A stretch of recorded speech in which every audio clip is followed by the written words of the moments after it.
insupportables. Elles sont insupportables. Mais la chose est là, c'est simple. Toute agression est toujours insupportable.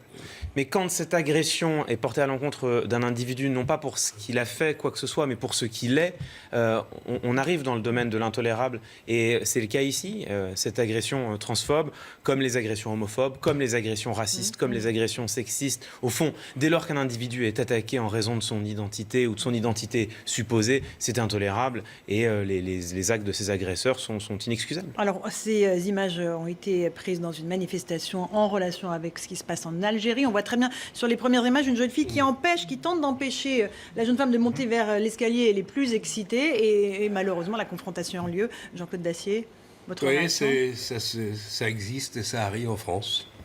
On a du mal avec ça. Qui sont-ils ? Est-ce que c'est la lâcheté ? Est-ce que c'est la peur ?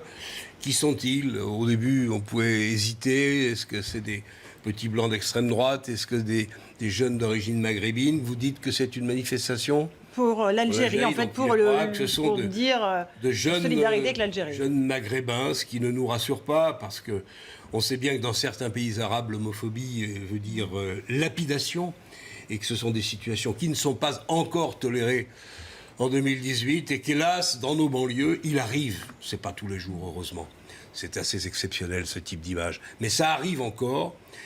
Et qu'est-ce que ça indique ? Je sais pas, ça indique que le chemin sur certaines questions pour les musulmans pratiquants, ça indique probablement que le chemin de l'intégration est encore long, qu'il sera difficile, qu'il sera culturel. Mais en attendant, éducation peut-être, mais sanction aussi.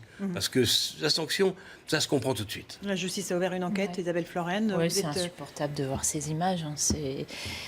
Pour nous, on est sensibilisés au sujet puisqu'on a vu ces agressions quand même. Alors, je ne sais pas si elles se multiplient, mais en tout cas, on en entend aussi un petit peu plus parler. Mais je suis d'accord avec vous, c'est le chemin tout simplement de la tolérance qui est encore long. Et il faut lutter contre toutes ces formes d'agression. Ça colle pas, pour moi, avec ce qu'on a vu des manifestations en Algérie. Et je veux dire, par rapport à ce qu'on a vu comme mouvement de tolérance en Algérie, je trouve ça, oui, tout à fait, et tolérant envers les femmes. La femme algérienne a une place importante dans le pays. Et donc là, c'est dommage, vraiment c'est dommage. David Doucan. Oui, d'abord, une petite information supplémentaire, c'est que la personne que l'on voit être agressée a porté plainte pour agression sexuelle.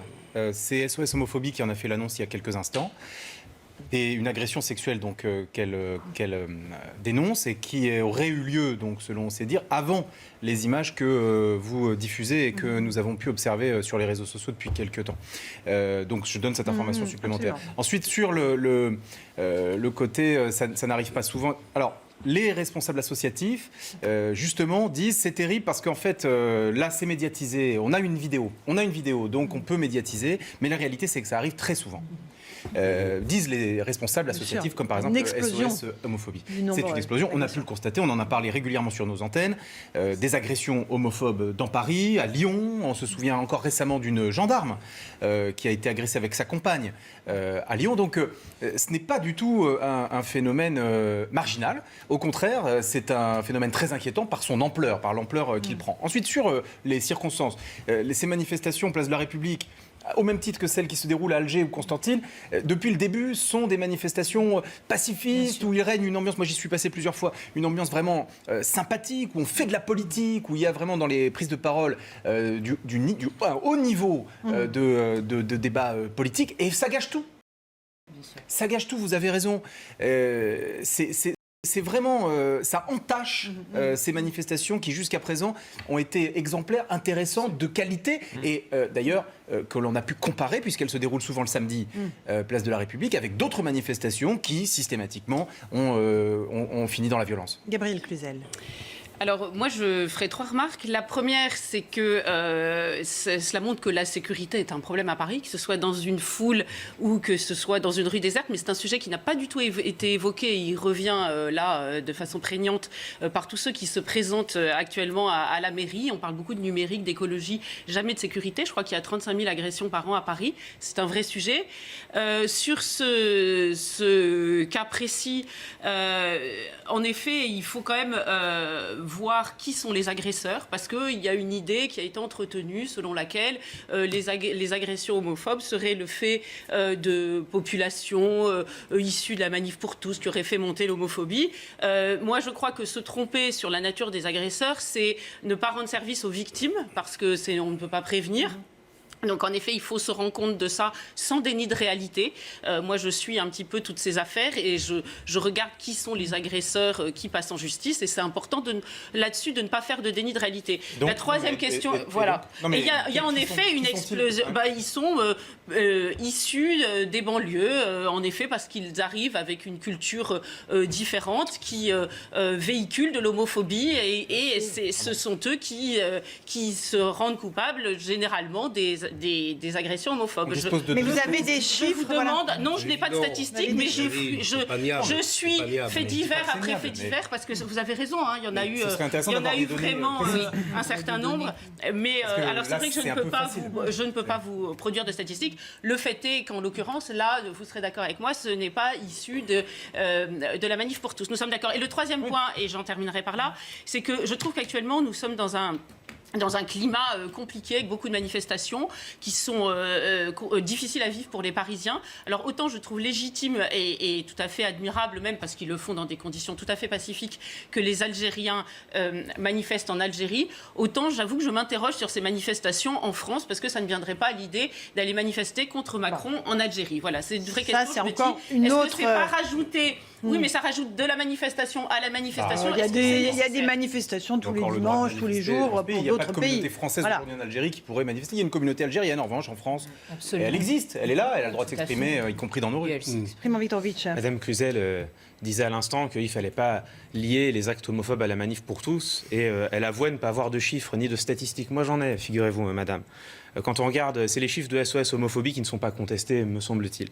Quand on regarde le rapport 2018 de SOS Homophobie, on se rend compte que l'année où les témoignages d'actes homophobes explosent, c'est 2013. L'année de la Manif pour tous. Les agresseurs. Plus 78%. Les témoignages, plus 78% en 2013 par rapport à 2012, et en 2014 on revient à l'année d'avant. Ça fait combien en chiffre absolu? Parce que je méfie des pourcentages. Plus de 3500 témoignages. Non, mais plus de 3000. Mais ce qui est intéressant, Je vais aller au bout de mon raisonnement. Laissez-le développer son argument. Puis vous me répondrez. Donc on est à plus de 3500 témoignages. Il y a eu une explosion en 2013, précisément au moment de la Manif pour tous. Partant de là, ça me semble assez simple de corréler les deux. D'ailleurs, c'est pas moi qui le dis, c'est précisément SOS Homophobie. Je vous cite le rapport 2018. Il parle du lien entre les violences et les débats sur l'homoparentalité et disent, je cite, ces propos nourrissent et légitiment l'homophobie et incitent les gens à passer à l'acte. Fin de citation. Alors, voilà, madame. Non, mais c'est intéressant. Voilà, madame, vous vouliez des chiffres, en une voici. agression physique dont l'agresseur a été jugé et vient de la Manif pour tous ou de ces sphères-là. Mais madame, c'est pas la question, c'est pas de faire des cas. On peut dire cette année-là, il y a eu la Manif pour tous, et là, on a constaté que les témoignages. C'est pas de faire des cas particuliers. Ce qui m'ennuie, c'est que vous êtes précisément dans ce déni de réalité qui nuit aux victimes. Non, pas du tout, madame. Parce que si on ne voit pas les vrais agresseurs, il ne faut pas faire de stravisme. Jamais. Je crois qu'on en souffre beaucoup précisément, en politique actuellement. puisque manifestement vous n'avez absolument aucun chiffre, moi je vous en donne d'autres. Oui, mais je suis chacun précisément. Sur l'année 2018, il se trouve que vous n'avez pas de nom non plus, pas de chiffre non plus, mais je vais vous répondre très calmement. Sur l'année 2018, il y a une baisse des actes homophobes manifestement sur l'agglomération francilienne, mais une hausse en banlieue. Donc il y a effectivement un problème d'homophobie en banlieue. C'est vrai, il faut pas le nier et il faut le prendre à bras-le-corps. Pour autant, ce qu'on voit bien, c'est que cette homophobie, et ce sont les témoignages de SOS Homophobie, qui est une association qui, me semble-t-il, fait autorité quand même en la matière, ces actes homophobes sont directement liés à des discours qui, eux, prolifèrent autour du débat sur l'homoparentalité. Voilà ce que disent SOS Homophobie. Mais voilà. Et encore une fois, on a essayé d'être complète sur la question. 2018, des chiffres à une année de manif, c'est comme si moi je disais cette année c'est l'année des Gilets jaunes. Oui, non, mais c'est un hasard complet. Vous avez raison, c'est un hasard, il n'y a aucun lien. 2018, l'année où une parole homophobe au sein de la Manif pour tous, extrêmement violente, s'est libérée, c'est aussi l'année où on a plus 78% de témoignages homophobes, mais il n'y a aucun rapport. Vous avez raison, madame. Clément, il y a des choses qu'on peut pas nier. On disait encore hier, on citait l'exemple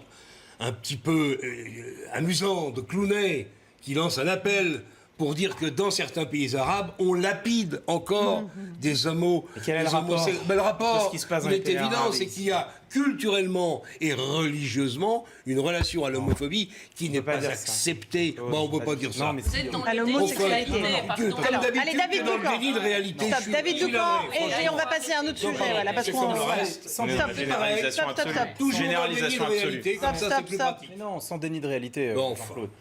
Il n'est pas question de nier l'existence Eh ben, on de est d'accord. de ressorts. C'est dangereux. Attends, l'existence de ressorts homophobes dans certains pays très conservateurs qui sont, pour certains, des pays arabes. Bon, très bien. Et demain, à partir de demain, au Brunei, le sultanat de Brunei, la charia va être instaurée comme loi pénale. D'accord, mais ça, c'est très bien. Mais excuse-moi, mais tu peux pas nier... Non, c'est très bien, je constate, comme toi, ceci. Mais tu peux pas non plus nier que l'homophobie est un ressort qui existe aussi dans d'autres cultures, Je suis d'accord. y compris la nôtre, enfin. Je suis Tu vas pas d'accord. me dire qu'il n'y a pas d'homophobie en France. Je Non, suis mais d'accord. Que certains de nos c'est ce qu'il faut concitoyens, s'en tenir je finis aux juste ma faits. phrase, Je que suis certains de nos d'accord avec concitoyens toi. Et qui puis, sont, ce qu'il faut qui sont aussi, français c'est faire de la depuis prévention. 15 Je suis- générations sont aussi David, homophobes. Je suis Voilà. totalement d'accord avec toi. C'est ça que Et je veux nous dire. avons même parlé, avant-hier, de ce qui se passait dans les stades. Oui. Avec la déclaration de la ministre Absolument. disant Oui. les chants que nous entendons Eh ben, ne elle a sont raison. pas Bon. acceptables. C'est pas les- Sans aucun doute. C'est pas les Je suis musulmans, d'accord. ça. Bon. Je suis d'accord. Et- Néanmoins, Est-ce qu'il n'y a pas de déni On peut vous le dire à vous aussi, il n'y a pas de déni non plus sur l'existence d'une homophobie en France. Quoi. Il ne faut pas de déni. Et simplement, ce que je voulais vous dire, parce que ça me paraît vraiment d'une évidence à laquelle tout le monde se rangera, je pense, c'est que quand nous accueillons des populations qui viennent de ces pays-là, il est bien normal qu'elles sont imprégnées d'une culture qu'elles ne vont pas laisser immédiatement à la frontière. Nous-mêmes, quand nous passons une frontière, nous ne laissons pas notre culture à la frontière par un coup de baguette magique. Donc, il est évident que par le biais du communautarisme ou par d'autres biais, eh bien, cette culture, eh bien, elle prospère ou elle demeure. Et le nier, il me semble Non, que Allez, on va refermer ce débat en disant peut-être juste que le sultanat de Brunei est en Asie du Sud-Est. C'est un pays musulman. Oui, mais oui, pas- tout à fait. C'est à côté de la Enfin, Malaisie. Absolument. C'est à côté c'est de la pas Malaisie. beaucoup mieux dans certains pays qui sont plus proches. Allez, on va Pétroliers passer notamment. à ces nouveaux radars, les radars